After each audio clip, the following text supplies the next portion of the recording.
is in beta. That's interesting. Okay, it looks like we do be live though. Hello, So friends. Brock had to answer the call of the bread cat symbol in the same way that Batman would have to answer the bat signal. Sometimes, not always. What do you make of that? Was that one of your favorite announcements coming out of Decon, that we get the Batmobile and the bat signal? The bat signal, yeah. That was the like VeVeVerse, all the other stuff, like surprise, like Feeshes were in there. That no, just the bat signal is what I've been clinging on to, and now that we've got it, I think it's to the moon now that we've got a bat signal, because maybe the beam goes high enough. No, I mean, I think we've had despite like global like situation and everything, I think Veve's and the OMI side, again, price, whatever, we can't control the markets, but there's a lot of future stuff that I think is just really, really good news for all people involved. So it's exciting. So what do you make of the fact that some things we're getting on Veve that others aren't, that we share licenses with? Like, let's say like Palm. Palm is getting some of these comic books, but we're getting some of these, the like first appearance of Batmobile, and then the bat signal. How long do you think DC goes and they kind of play both sides of the fence for? I mean, I think it depends on the license. Like at the end of the day, you have to think about, like, I know we're motivated to want everything on Veve. Palm is motivated to want to try and get everything they can clawing away to their platform. But really, like, thinking about it from like a licenser's standpoint, like being in different places, I think can make a lot of sense. Also, with this being so early, instead of going like, this is my horse and hoping that things work out, spreading it out, I think makes a lot of sense. The cool thing though is, in the VeVeVerse demo, there was the statement made that anything that's out there on a blockchain could technically come in, and then we also heard that like comic books could also were going to be able to be read in showrooms and in the VeVeVerse too. So like, I don't know, that's kind of interesting. Palm though, it is a different blockchain, so we'll have to see about like how far the integrations go. I think the first would be supporting everything that's on Ethereum or layer 2 stuff, and then but yeah, like, I mean, other platforms have integrated, like Polygon, I think would probably be the next thing just based on popularity.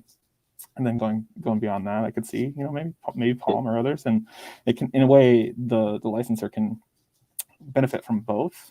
But then the fans, if there is an interoperability, which is, I think some people struggle to see a month out or even further, which is fine. But if everything goes, sorry, I didn't read it if it was a funny comment, but if everything goes the way that I think it needs to, is interoperability, much like I can go and buy something at one retailer and then go and try and grab something else at another retailer, and then it all works at my house, then I think that's where digitally we go along those lines as well. Yeah, I think Polygon would make sense because one of the first games that we had with OMI was Epico Regal, and if they have a David Yu character in there, and they're going to have a Dan Crothers character in there, it would make sense that we want those types of things inside. Obviously, a lot of the airdrops you do are on Polygon for Feesh. Yep, true. So I do want to get into that. Those 3D models that I've dropped are on Polygon. So I mean, they did say like different models, if you will, for homes and whatnot. So I'm excited. I think like the VeVeVerse as a whole, like, it's great to see, and I think somebody said that was like the Unity version, and there's like an Unreal version, which Unreal, I think there'll be somewhat parity into like how they start to look, but I think Unreal out of the box looks a little sharper, and so if they're holding that back, it must look pretty sweet. But I think even what we saw, and even like the clip of someone taking a snapshot of it in AR, I don't know if you saw that or not, but that was super awesome too, to see kind of like the tower. The thing that makes me most excited is the way that they're going about it. It's not just here's a world and you can put your stuff in it. It's the scripting language, I think, made me lose my mind almost. They've already got that, and the language that they've gone with is one that is rather popular. I think it's taking over like a large market share, and so they yet again kind of they're moving where the ball is going rather than trying to just do for today, instead build something long. So I mean, I don't know if you kind of fully unpacked what that could mean, but technically... That's one of the things I was going to ask you. Could you explain, like, on 5, or not the audience who's smarter than me, but me, that is kind of a dummy and don't understand the difference between certain languages. Sure. Yeah. So again, the language, I wouldn't get too hung up on that, but they selected TypeScript. So TypeScript, there's JavaScript, I think was like the biggest and still is fucking huge. TypeScript is like a variation of JavaScript, just putting it plainly. But it's kind of like a better, more safe way going forward. It uses, anyway, I'm not going to get into the semantics of it, but TypeScript is big. And even the Veve wall that I cranked out in like a week and a half or whatever, just to try and build something for just the community, that's written in TypeScript. So all of that stuff that I'm able to do with like the token side using TypeScript in theory, and we'll see what they kind of open up. But that all plays together really, really well. So I think we're in good hands with that selection. But what makes me excited is depending upon what they open up. And I think the way that they would open it up is like you'll have certain things that you can affect within the game. Oh, excuse me, not the game, but they're like the VeVeVerse programmatically. And so let's just simply say, like, I want to be able to touch a button, and now it puts me, 100 whatever units of measure up in the sky, right? Like, why would you do that? That's silly. It's just a simple example, right? So I touch a button and it launches me up in the air, but really just moves me there. And then maybe I can make it flow between the two, right? And then now maybe it's not a button. And if you looked at the roadmap, they said accessories, which I've been hyper bullish on accessories because it lets your showrooms look nicer. But now we're seeing because accessories plus scripting language, it's no longer a button that I touch. It's actually like my space bar. And so if I tap my space bar over and over again, or I tap my screen over and over again with this accessory that I might be wearing in the shape of, I don't know, a jetpack, now I can start to change and increase my height up and down. And now I've got a jetpack in the VeVeVerse, right? So scripting plus accessories allows you to start to do that. And so my mind's already spinning I put it out on the Feesh board, like 10 ideas off the top of my head that I think will be really, really cool. And jetpacks, I think it's just, why would you walk when you can jetpack around? And instead of having a DeLorean, which might be better for like longer travel, if you just want to be able to jump like to the top of your tower and do something, a jetpack I think could be really, really efficient. So the community, I think you'll see some community people that try and build. I think there'll be some kind of like preferred builders that kind of get access like firsthand that are doing things at a bigger scale. But I think that it'll be open for a lot of folks, just depending upon what kind of bounds they put around it. But I think like you'll see jetpacks, and then we already saw like a teaser and like the accessories of like a flamethrower, and then I saw shrink ray. And so like, what if I could like shoot something and shrink somebody for like 30 seconds or whatever? Now you've got like almost game mechanics built in. And if you have another accessory that's like an area that if I cross into it, something happens, I could have now a finish line, and we could literally have a race across the VeVeVerse where we're running, and whoever crosses it first now is the winner. And so like it'll start off with like simple, fun, like ridiculous games, but then you turn into like laser tag and all these other things, and jetpack laser tag, because why not? And then you start to combine like these collectibles that we've got. And I don't know. I think that if you've got an imagination, seeing those two kind of things be an unlock, it takes the VeVeVerse from its land where we can go and talk to each other to like it's a place that we can just like kick back and have fun. And is it AAA gaming? Probably not. But sometimes, I mean, if you look at like Roblox, for example, that those are not AAAs, but like they have tons and tons and tons of users that are engaged, and it turns into like adult Roblox plus every major IP under the sun for the most part. So. What I'm curious to see when you mentioned travel, instead of going up, you're building a jetpack there. When they have like the teleportation devices thing, so I wonder if you could have like 100 or like let's say thousands of them, where you go one and then that brings you somewhere, and then you have two, or you can go from one, it brings you over there, but you can go here and it brings you over yonder. Yep. Kind of like the teleportation tiles in Pokemon at Sabrina's gym. You don't really know where they're going to go, and you have to memorize and figure it out. Yeah, or even with scripting, you can make it to where there's 30 different exits and 30 different entrances, and they randomize. And so you've got to play tag in this like wacky teleport tag, right? Like, and where it's always different because there's no memorizing it because you don't know where you're going to end up. And so then it's a little bit of luck, a little bit of chance, and then skill somehow mixed in. And then, I think that this is like, I was joking long ago about like indoor houseplants. Well, now it's indoor houseplants that you could like tap and it tells you the weather at your local location, right? Because scripting plus the stuff I think is interesting. And then if it seems like, and again, this is me wild speculation, right? Like, what if to publish an item, I have to like pay a certain fee in OMI, and now you've got tons of people that are submitting things, and you have to pay OMI to even be considered, and then there's a back and forth kind of thing. But then that's helping support the token. And I can also see though, like the Vaultaholics today are building with what they've already got. but there's this community, and part, again, I don't care if you use the VV wall or not, but the idea behind it is if I do 3D like modeling, I could post up that I do 3D modeling with my Twitter, and now people have a way to, so Vaultaholics might say like, this would be really great, but we're missing this piece and we don't have a licensed IP version of it to assemble it. We need to make our own. They now tag team with a 3D modeler, and then if it needs some kind of functionality, they tag team with a developer. And now these three folks have kind of, or three entities have kind of made a pseudo business, and now they're making something not just because of necessity that they need it, but then they could sell it as an item that somebody else might think it's cool or whatever the case might be. But yeah, I think it'll be interesting to see the accessory side. But then if they open up scripting where I can take a script that I can sell that maybe let something follow you around, because we saw the following thing. So like one, again, a knee-jerk item is if say Feesh are in there and I have a script that says follow me, and I can put like any NFT inside of it. I can now have like if a Feesh is in the VeVeVerse, I could have that follow me around as like a virtual pet, or I could have it like it's my, like the Superman or Supergirl are now following me because I really like DC. So you almost get this like peacocking script that lets you put like 1 or 2, 3 NFTs that follow you around. So it's no longer just your avatar; it's your avatar plus this kind of like floating things to show off or flex or just make it something really, really funny or whatever the case may be. So like it's going to be creativity and imagination combined with the builders, combined with everything that the VeVeVerse will kind of like offer at a core level. And it could get really, really fun. So when you have something like the type of language that this is in, could you have other players code in something that is maybe not meant to be in the VeVeVerse, like specialized spaces that maybe like use some NFTs to create something that maybe shouldn't be there? I mean, I think that the way that I would do it if I was doing them, and again, wild speculation, just what I know about software development, not that I've got any inside track on like how, but I think they would offer probably, and I said this on a tweet, probably like a base layer where you can do this, this, and this with scripting. And then if you become like an approved builder for the VeVeVerse, and there's some kind of like verify your ID and make sure that you're legit, now you get access to like this middle or upper tier of things where you can adjust like the weather. So like if you're Storm NFT, like you interact with it, but now it controls the whole weather of your space. So it's even crazier.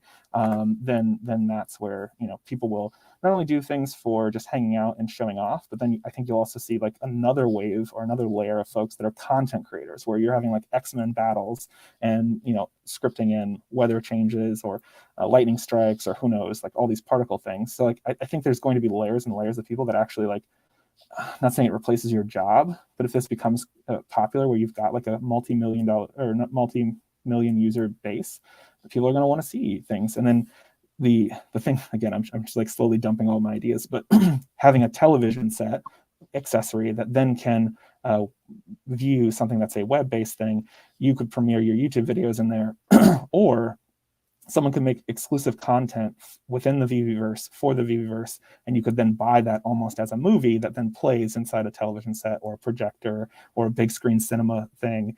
Like all these things can start to become true where you're building, thinking with accessories on top of accessories linked to other accessories. Another idea I had was like a magic mirror where like there's a mirror in my space that now has a camera. If they expose that, like, because in gaming you have like different like viewpoints or cameras, and if the camera then can link to another, like a friend's magic mirror, I can then look into the mirror and see inside their space, and they can see my space, and we're talking even though we're not close. And so it's almost this like pseudo magic mirror thing. So I don't know, there's tons of things, and it just depends on what they expose and what toys we'll be able to play with. But the sky's the limit as long as I think it can be safely done. Your question of like, could things that are not supposed to be there as far as like other NFT projects being in the VeVeVerse and like interacting with those or giving them extra utility within the VeVeVerse? Yeah, I think that's possible. But if it's like somebody doing something malicious, I think they'll have to put boundaries around things and not give you, it's not like you can write a script and have free reign on the VeVeVerse and like shrink everybody that comes in with a radius or all these kind of like crazy things. I think there'll be some boundaries as to what can happen. But yeah, I also think there'll be enough layers of stuff that we can tap into that would allow a lot of fun to happen. I think you should, I think, be able to do that as like a property owner. Then like, hey, have like a deterrent if you're in like the warring world, or have say like, hey, if you come on my property, you're automatically going to be shrunk because everything's going to be giant size. Yeah, and or maybe it's, you know, this is a game that you're choosing to enter into, and for a specific amount of time, or while you're within an area, then things can happen. But if you're not, you're like, whoa, I don't want this anymore. You can leave at any time. It's not like you're trapped there and shrunken and locked into a rock or something like that. So I think that yeah, you're right. I think that again, all of this is just imagination. But like where my mind goes is all of the fun that people saw everyone having at Decon, like where people had to physically go there and spend money in hotels and be tired because I'm here, I have to make the most of it. All of that just becomes like regular occurrence of like shenanigans happening within the VeVeVerse, where it's just everyone's hanging out and always doing something. And like, oh, this week we're going over to Randy's place because he's got this interview, and you know, you bag Al Khan and you guys are having the interview from the VeVeVerse. Or we go all the way back to, so there was some Pokemon anniversary, and David, you said, yeah, or maybe we'll have a concert live in the VeVeVerse. And like, whether it's Steve Aoki or any of these folks that are slowly kind of finding out about Veve, actually we jump in and there's a live concert where he's talking, and then it's his set recreated through accessories and lasers happening from, and like where it's mirroring real life. And so even though physically we couldn't go to a concert for, you know, financial reasons or timing or scheduling things, this is the thing that happens live once, and then you can go and watch the replay where it's everything that happened there on the screen. Or you can actually go to a land where it's repeating anytime, or you buy a ticket and now you can go and see that. Like, all these things become real. So that, again, we could talk forever about imagination of things. Yes. and we could, and I would love to see you just like, unlike Adderall, talking for 8 hours about everything that could be done. I don't even know if I would need Adderall, but like, so again, a lot of people thought like Feeshes, for example, was like crazy, but like 1 year and we're going for seconds. And yeah, I think now seeing that this is yet another canvas that I might be able to bring my IP into, and maybe it's not all fish related or whatever, but I'm seeing this as a major opportunity. I don't really care about the money side, but this is a major opportunity to like bring more fun and excitement and engagement into like a new place. And so I'm excited. Yeah, that's something that I wanted to ask you. There's so many things that I want to ask you about, but one of which is when you had the partnership with Akomi, you had made it very specific that it was with Akomi and not Veve. Correct. So everyone was saying like, okay, so it's probably not having to do with Feeshes, or not having to do with Feesh coming into Veve. It might have to be just with using the OMI token. And then I realized, I think yesterday, well, you don't need a partnership with Akomi to use the OMI token. You could just use it, just fly in there. But then I thought like, okay, well, since I saw Feesh in the VeVeVerse, the Feesh that I saw was not a Feesh that anyone had ever minted. It was different colors, and it had a poll going through it. I don't know what's going on with that officially, but it did look like almost like some kind of like artist's interpretation of Feesh or something like that. Oh, okay. All right. I mean, one looked like people have zoomed in. One looked like it was like a broken crayon from Crypto Crayons or Fabrics or whatever you want. However you. Dude, he's so great. He's so chill. He's totally. Yeah. Yeah. So out of the artists that were at Decon, and this will go into a Disney thing later, but which ones were you able to get on the drop? Which ones did you have to wait for the secondary? Sorry, I couldn't find your physical one that you wanted. Oh, no worries. The Michael Mitchell one. But there's which one of those are some of your favorites? Yeah, I appreciate anybody that helped. Although I could not physically be there, someone cosplayed as me. That was cool. But yeah, I was having some folks had reached out and like, if you need something, let me know. And so a couple of people did some shopping for me. Nice. And so that was cool. But for the drops itself from Veve, the first day I hit 3 for 3, and that was awesome. And then the rest of them, I don't think I hit, other than Tristan Eaton's. Yeah, and so sometimes I think it played out where the secondary was a little bit cheaper, and I don't understand that phenomenon of like, oh, I've got it. There's still some in the primary. Let me give people a deal. Oh, dude, that's great. But yeah, so I grabbed one of everything from the drops, but just I truly think the art, and I think we saw it in the VeVeVerse demo, right? Like almost all of it was exclusive to artists, and I think that was just showcasing like how. And this goes even to like the Q&A that happened with Jermaine and Frank. I think those artists that have already kind of dipped their toe into Veve, they also kind of get where this is going. And so as an artist or a content creator, like I'm talking about like jetpacks and all these other things, but like as an artist, pairing up with like a modeler and a scripter, You can do a lot of storytelling. You can create your vision in a way that just doesn't work in the physical, but in the digital, it's just it just makes sense. And so I think that I'm excited for, if Frank turns out like there's a lab at land or whatever. And again, speculation. I'm just throwing these out based on like they seem to kind of get it on that stage of like where these things go. And so if they start building, I think right now utility has become, if you want utility, it's airdrops. But like with the VeVeVerse, utility is like access to certain things, or because you have certain things, like you can take a cannon and launch a Labbit into the moon or whatever, and like it has your name on it or something. Like all of these things become real in more utility.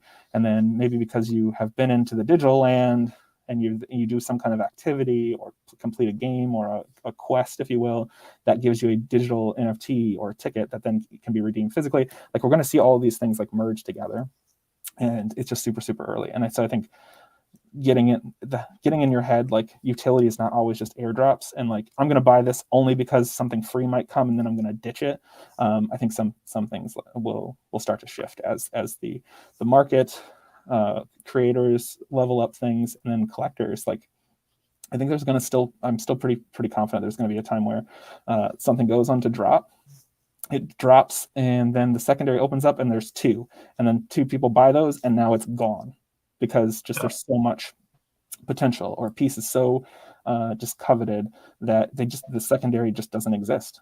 And you're going to have to like claw it away from somebody with either overpaying, or I think another thing that we haven't seen yet is like trading, right? Like I think the VeVeVerse could offer, hey, I'll give you X for 3 of Y, or whatever the case may be. And I think that can all be facilitated in a transparent platform where there's no scammers kind of thing. Of course, there could be scammers, and I think it's another vector that we'll have to like watch out for. But I think I've said this before, with MCP, OUP, and then just general like user data, those 3 things become a really, really good trident, if you will, to try and like attack scammers, where you can prove like, so, look, this person's got a collection that has been acquiring master collector points for so long. They've got they're staking, and then they've clocked X hours in the VeVeVerse, and they've explored every of the like IP lands that are there. Like a scammer's not going to go to those lengths. And not saying that's like the rules to prove you're a legit person or not, but like it's going to become a point where it's not financially feasible to scam somebody if you have to do all of this, and then you scam and you get banned, and then everything's restored back, and then now you have to start back over from zero. Like it just, with all these vectors of information, it becomes more and more difficult to scam. So. Yeah, I've noticed that from the last Decon, I was trying to look at like cheap sets to get. The cheapest I think was the London Decon mascot on the secondary is like $10. Yep. I looked at last year's Decon stuff, and not only is there not a lot of them on the market, but I think almost all of them, if not all of them, are above retail. So I think it really just takes time for people to just kind of, oh, hey, this is cool, I find this, and then they go and like it just because they're so limited amounts.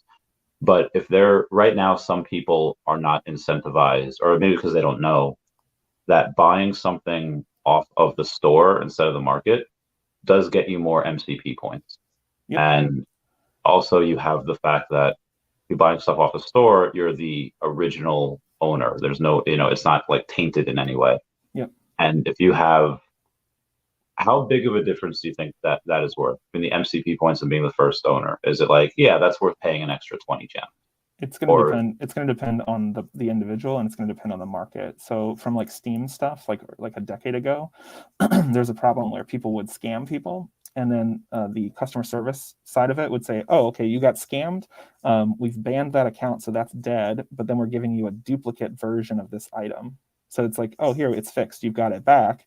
But then there became a thing of like, I don't want to dupe because the history would show that it was duplicated. And so you almost have a fake one. Now, granted, it's like a replacement for a scam, but the market sentiment it matured in a way that was saying like, I only want cleans, right? So I only want something that's never been duplicated. And so the shorter the history, the less of the chance that it was duplicated until visualization tools to like prove that it wasn't duplicated or whatever.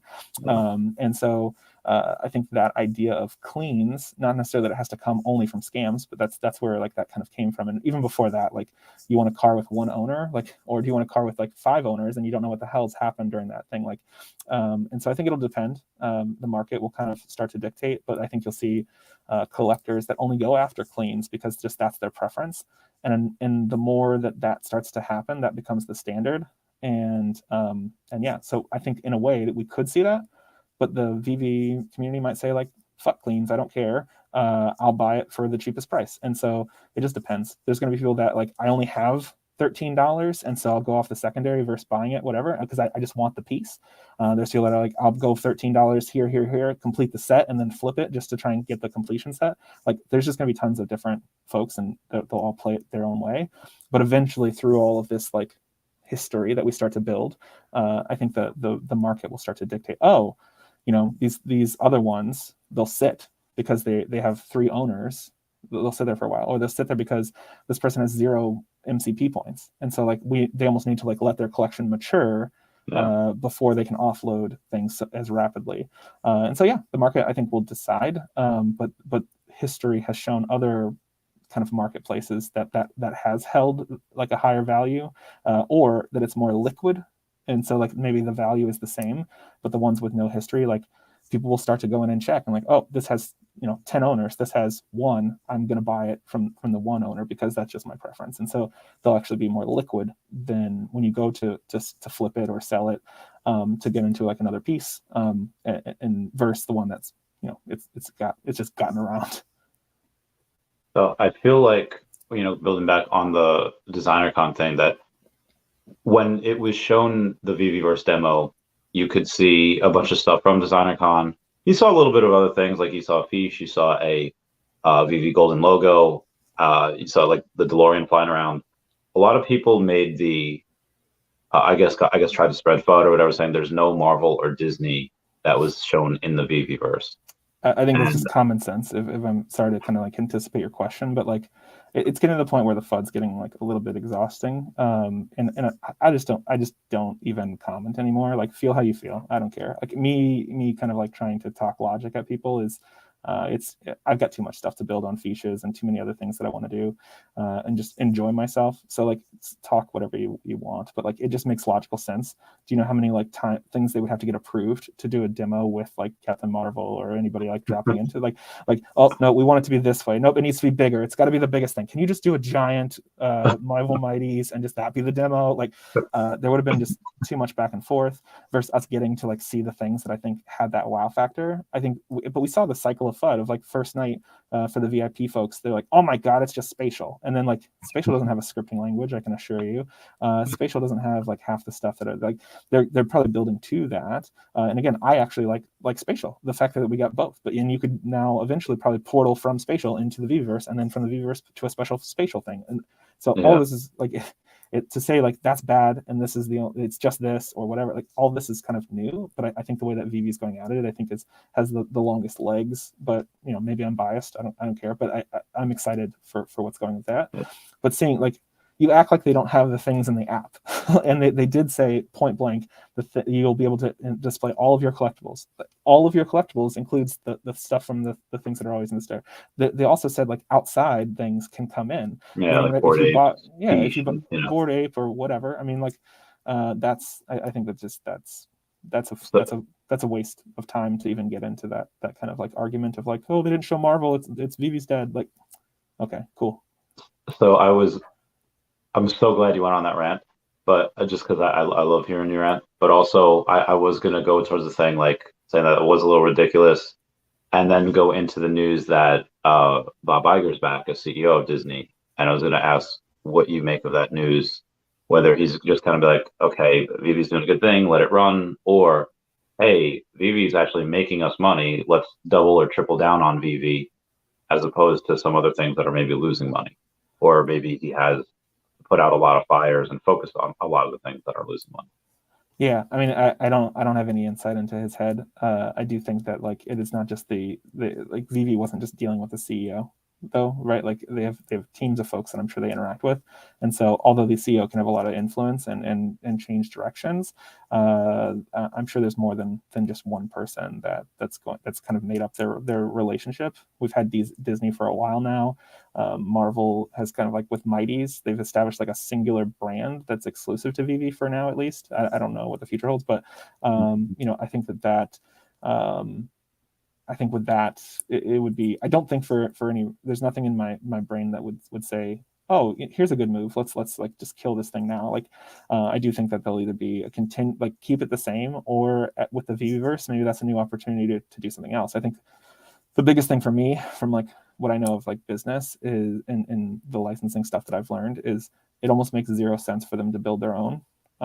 Because it's all on them, pass or fail. With Veve, if for some reason Veve starts to fail, Disney can go, oh, well, that's Disney's thing, that's Veve's thing, that's not Disney. We're over here now, right? Like, so it offloads a lot of risk, and from a shareholders, they can celebrate the wins, and if there's ever a day where it stops winning, then they can like dust their hands off, and so for me, I think that it's invaluable because it's mitigating a ton of risk for them and making them money.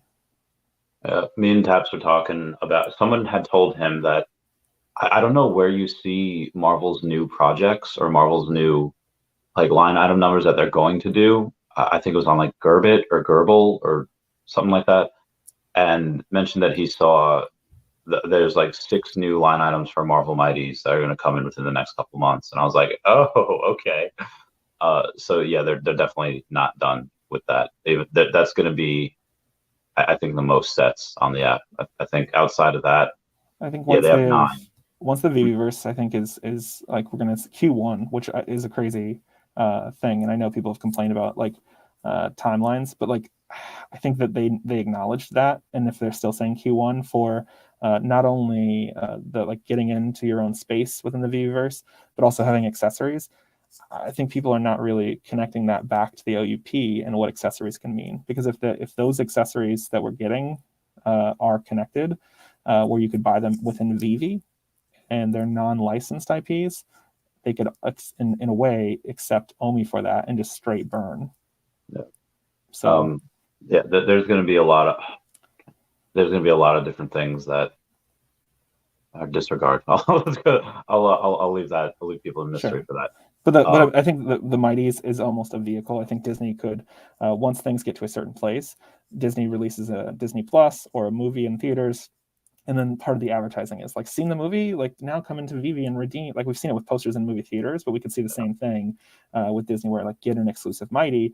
Now you've got a flood of users. That's more users to then go and get the bug for collecting and start grabbing up all the Mighties and whatnot. So, and then if they get some kind of like utility, whether it's Marvel or Veve driven, or the community just makes like, here's a script to allow such and such Black Panther to shoot something out, and then there's like this game attached to it. And again, not AAA, but like it's still fun. I think Roblox proves that it doesn't have to have the most high fidelity graphics for it to be fun. And so yeah, I'm a very big 2D side scrolling type of person. Mm-hmm. How do you, I don't really care about graphics as long as the game is good, but how do you feel about the new game that was launched, Tengoku Senso? What do you make of it? Yeah, I think that it's probably, I've been talking about this, like, so Feesh Arena does OMI stuff. I think that that's going to only become more and more turnkey for game folks to focus on the game, but be able to tap into the OMI ecosystem. And by burning a little bit, they can get a more steady player base potentially. I've seen a lot of people reacting to it positively.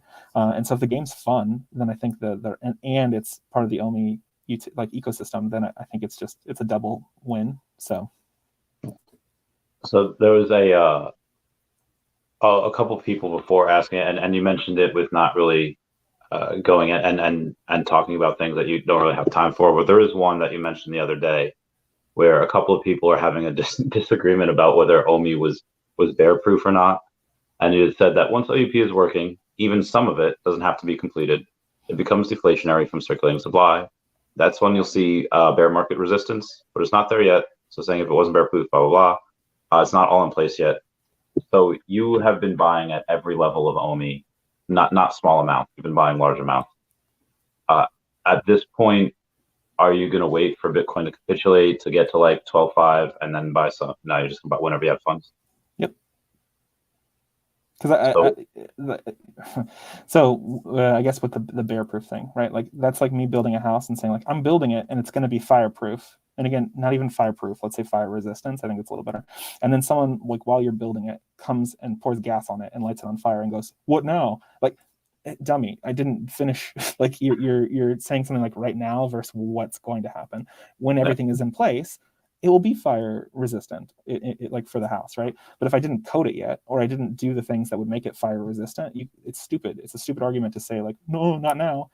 And so with that, I think people need to realize that OMI has a unique thing where once the OUP is in place, and again, even part of it, we start pulling from circulation. And we've seen it before. If you go back to where we went to the run to all-time high, that kicked off from OMI to gem being implemented, where we were just, every drop was sucking the what was available on markets down and forcing a higher amount to go up. So things are going to kind of get kicked back on in a way that's not only regulatory compliant, but also in a way that's sustainable. I think the original design actually had some things that wouldn't have been great for the long term, but I think this is a really good foundation.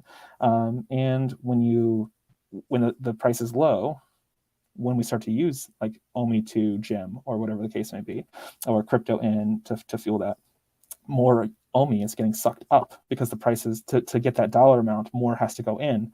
And with that, I think that you'll start to see what's available, like, oh, I'm using it. And then that starts to chump away of what's available on exchanges. And then people see like, oh my gosh, it's I have to buy this much. I have to actually spend higher.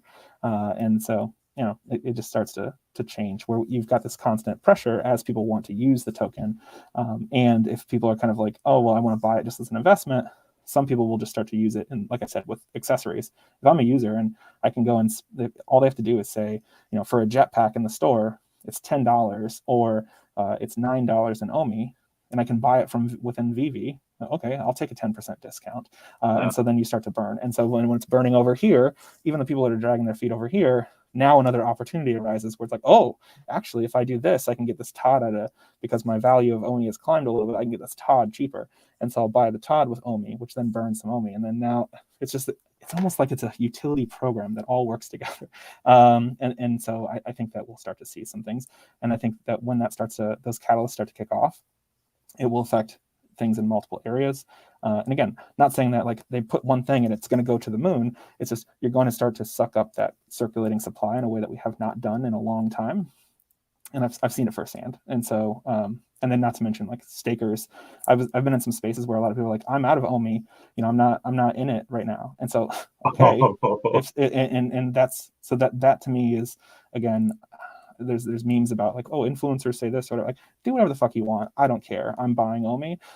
But to me, hearing so many people that are out means that when they kick staking on, all those people have to go and get, even if they want to go for tier 1, they have to get the OMI from somewhere and circulate. And so like if one person grabs it, now that's a chunk gone, and it keeps having to buy higher and higher and higher until what's available in the supply, that eventually it comes to a point where it's just inevitable for certain price points to happen, as long as Veve has the people wanting the collectibles, people wanting to jump into the VeVeVerse, and then now games that are happening third party that are all into the ecosystem. Like it just builds and builds and builds, and they've lived through a bear market before. I think right now you might see Veve has kind of like the reserves to make the hires.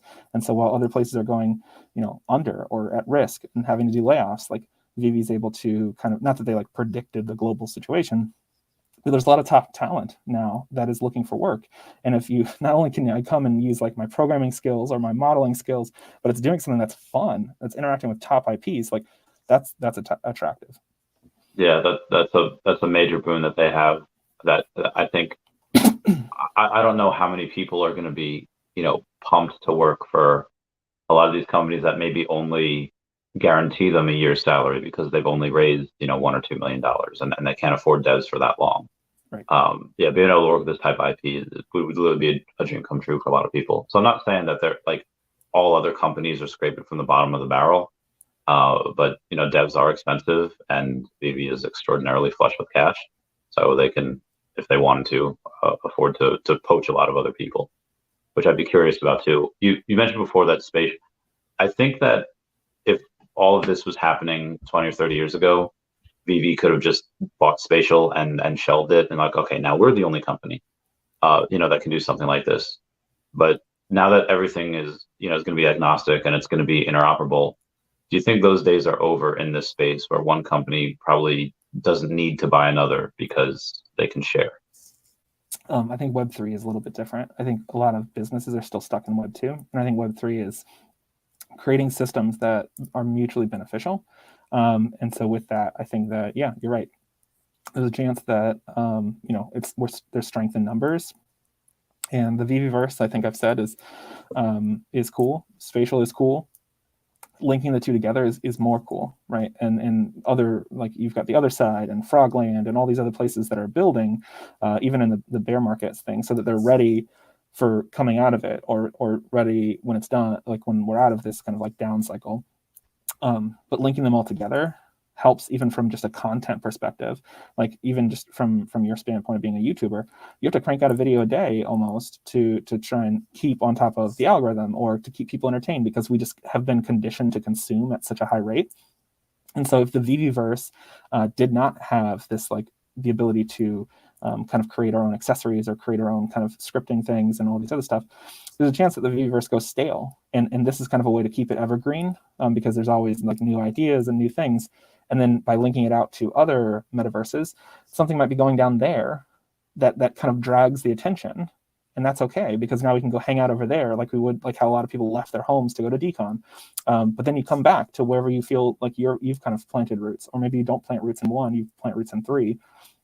But yeah, I think that it's just, everything can win when you think about it in a way that everyone can win. Like, I don't need to kill my competition. My competition can keep innovating. And that leads one way that I might be able to be inspired by to push it in a different way with mine. And so, I don't know, I think you're going to start to see businesses evolve and change and grow together, instead of trying to have these, like, towers that get built up where they just consume everything. And so yeah, it'll be interesting. I like that line of thinking.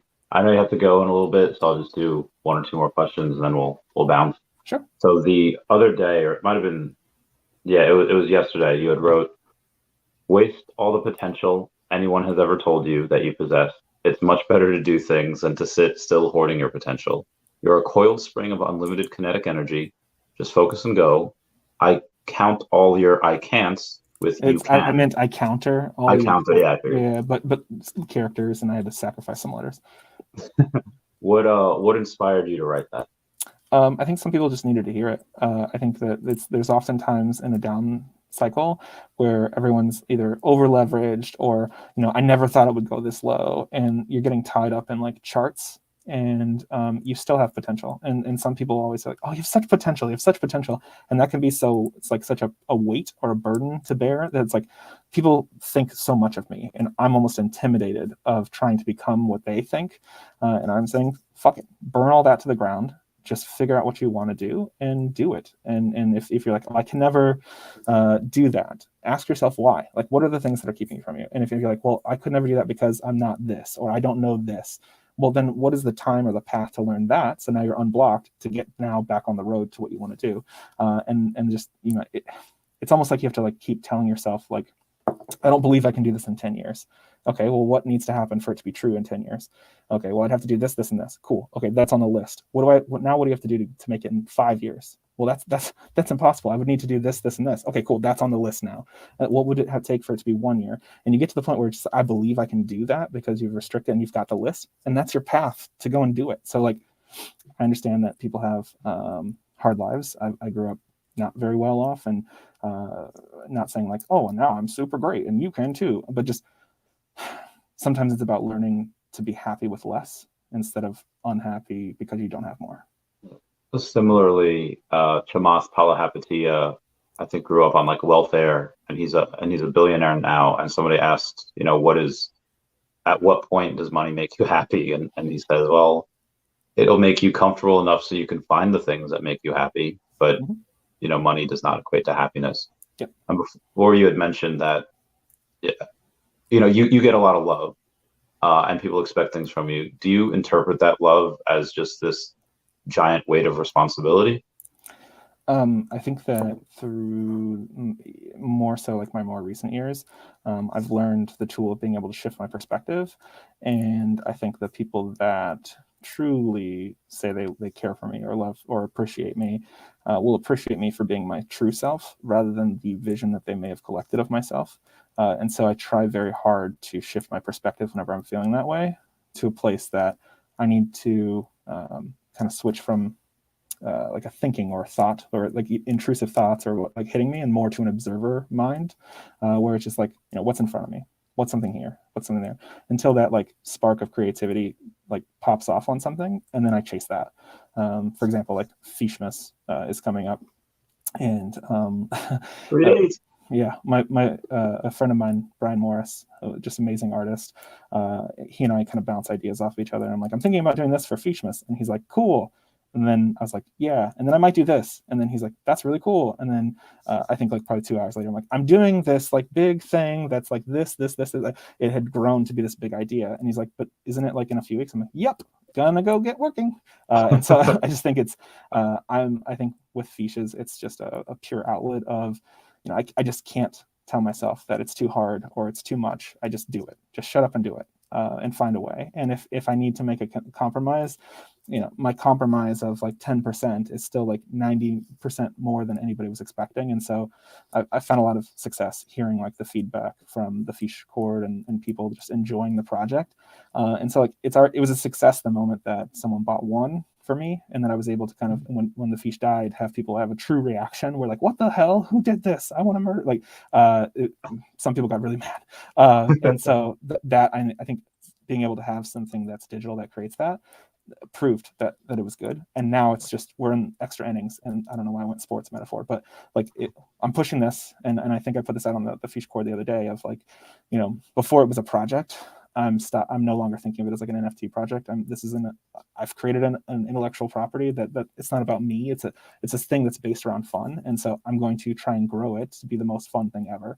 And so next year is going to be a lot of fun and excitement, I think. And in 1 year, going from an idea, so on the 19th we just celebrated 1 year. 1 year from like an idea to minting out and actually doing it for real and having real fish tanks, and then ending up somehow in the VeVeVerse. We'll see what comes out about that and the rhyme or reason. But for me, that's crazy. But also, I'm just getting started. I can't wait. Thank you so much for joining today. I was talking to you for a minute after. Sure. I want to say bye to Dashi. Bye, Dashi. I love you guys. Bye now.